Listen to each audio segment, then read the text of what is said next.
you could make an argument for the fact that I should have shown this to you earlier.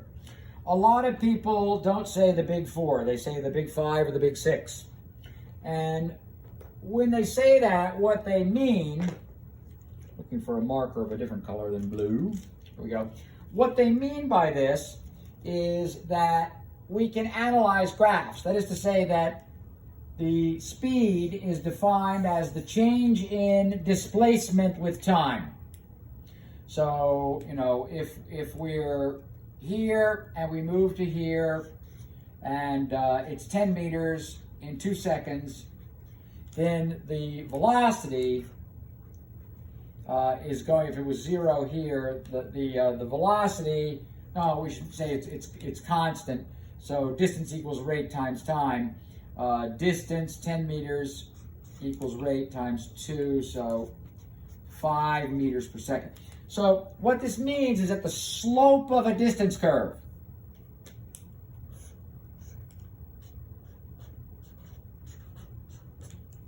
change in y's over change in x's, that is the slope. A lot of students, when they get nervous, when they're studying y equals mx plus b, they switch these two. It's rise over run. Rise over the x direction. So the slope of a distance versus time graph is velocity. You might be given a graph like this and asked what is the velocity.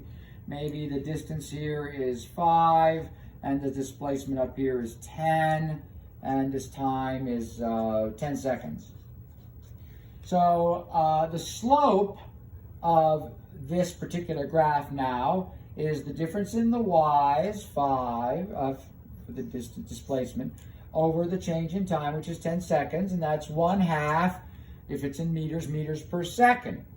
So the slope of a distance versus time graph is velocity. And the slope of a velocity graph is acceleration, the change in velocity with time. We saw that earlier. We know that to be the definition of acceleration is the change in velocity with time. Again, displacement, velocity, acceleration are vectors. They have a direction and a magnitude. Magnitude is length, and then they have a direction. So in the velocity curve, we get another bonus. Not only is the slope the acceleration, but the area under the velocity graph is the displacement. So if the velocity was 5 and the velocity was 10 and the time again was 10 seconds, the area under here, and the area of this is a trapezoid, so this is 5 and this is 10 for the two bases, so the average base is 7.5. 7.5 times the height, which is 10, so 75 is the area. So the displacement of this object in 10 seconds is 75 meters. The area under the velocity time graph gives you displacement, and the slope gives you the acceleration.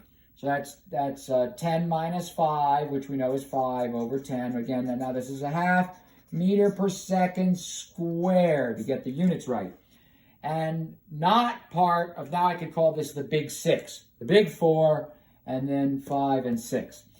If you have force versus distance, area, remember if it was a rectangle, what's the area of a rectangle? It's the height of the rectangle times the length of the rectangle, FD. What is FD?